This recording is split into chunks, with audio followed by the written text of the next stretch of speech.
আমার মনে হয় এটা বাংলাদেশ স্পোর্টসের জন্য অনেক বড় পজিটিভ বিষয়।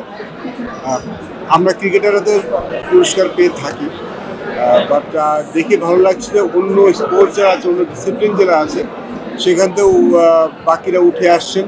তারপরে আমাদের সবাই স্পোর্টস ফলো করছেন, বাংলাদেশ সবাই শুধু একটা স্পোর্টস ফলো করছেন না, বাংলাদেশের যারা স্পোর্টস লাভার আছেন, যারা খেলা দেখে থাকেন, তারা সব স্পোর্টসই ফলো করছেন। আমার ইটস ভেরি ইম্পর্টেন্ট। আমরা অ্যাজ এ স্পোর্টস পার্সন, আমি নিজে ক্রিকেট খেলি, কিন্তু আমি কিন্তু অনেক স্পোর্টস ফলো করি। স্পেশালি আমার ফেভারিট স্পোর্টস কিন্তু 100 মিটার স্প্রিন্ট। আমি 100 মিটার স্প্রিন্টের অনেক বড় একটা ভক্ত। তো সেখানে আজকে ভালো লাগলে ইমরান আজকে পুরস্কার পেয়েছে দেখে। আমার এটা বাংলাদেশ স্পোর্টসের জন্য কিন্তু খুব গুরুত্বপূর্ণ একটা বিষয়, বিকজ আমি পার্সোনালি ফিল করি as a being a cricketer সবারই স্পোর্টসে আসা উচিত।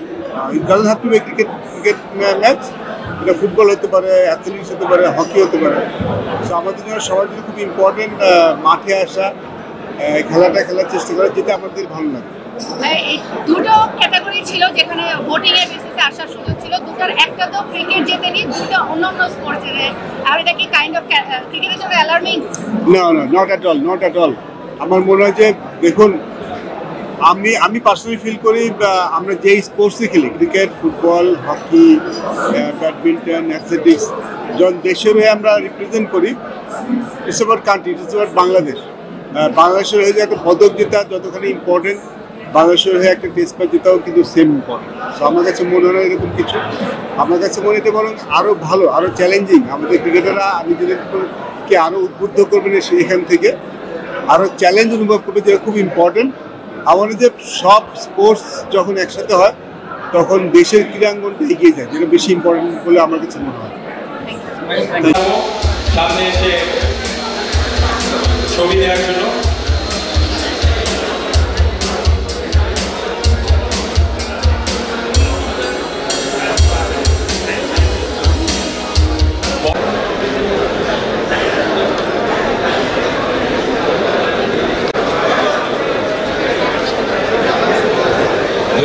সালের সকল ক্রীড়াবিদ, সংগঠক, কোচ সবাইকে একসাথে দেখছেন। 2023 সালে তাদের অর্জন আজকে তাদের এই মঞ্চে জায়গা করে দিয়েছে। ধন্যবাদ শেখ মুরসালিন, ফুটবলার